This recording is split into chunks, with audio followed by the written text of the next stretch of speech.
घटना कैची आश्रम 19 जनवरी 88 की है।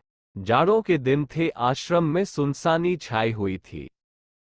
केवल चौकीदार, भंडारी, पुजारी आदि कर्मचारी मंदिर में अर्चना और आश्रम की देखभाल के लिए वहां थे। मैनेजर महोदय श्री विनोद चंद्र जोशी उन दिनों आश्रम में ही थे। प्रातःकाल की पूजा हो चुकी थी। नित्य की भांति सब मंदिरों की सफाई कर त्रिलोक सिंह ने उनके प्रवेश द्वारों पर ताले लगा दिए थे। बाबा के मंदिर के पश्चिमी द्वार पर भी ताला पड़ गया था और उत्तरी द्वार लोगों के दर्शन करने के लिए खुला था। प्रसाद पाकर वह अपने कमरे में आराम कर रहा था। विनोद जी फार्म के धंधों की देखभाल में वहां चले गए थे। केवल अमर सिंह दर्शनार्थियों के स्वागतार्थ मंदिर परिसर के प्रांगण में बैठा दिन की धूप सेक रहा था। शाम के 4 बजे नित्य की भांति मंदिरों में आरती की तैयारी के लिए जब त्रिलोक सिंह ने बाबा के मंदिर का ताला खोलकर प्रवेश किया तो आश्चर्यचकित हो गया।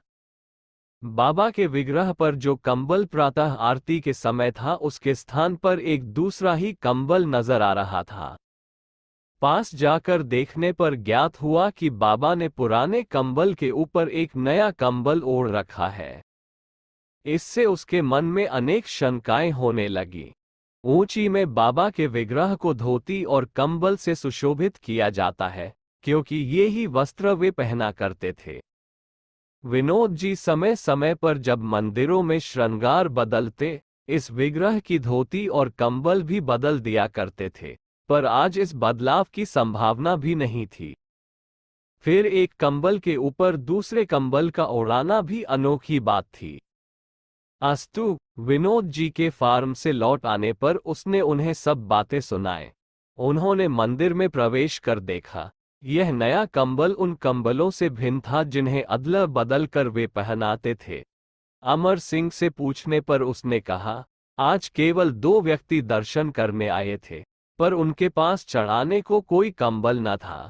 फिर जब प्रवेश द्वार पर ताला पड़ा था तो भीतर जा ही कौन सकता, तो कहां से बाबा ये कंबल उठा लाए और कैसे उन्होंने इसे धारण किया, यह एक रहस्य बन गया। यह नया कंबल आश्रम में सुरक्षित है।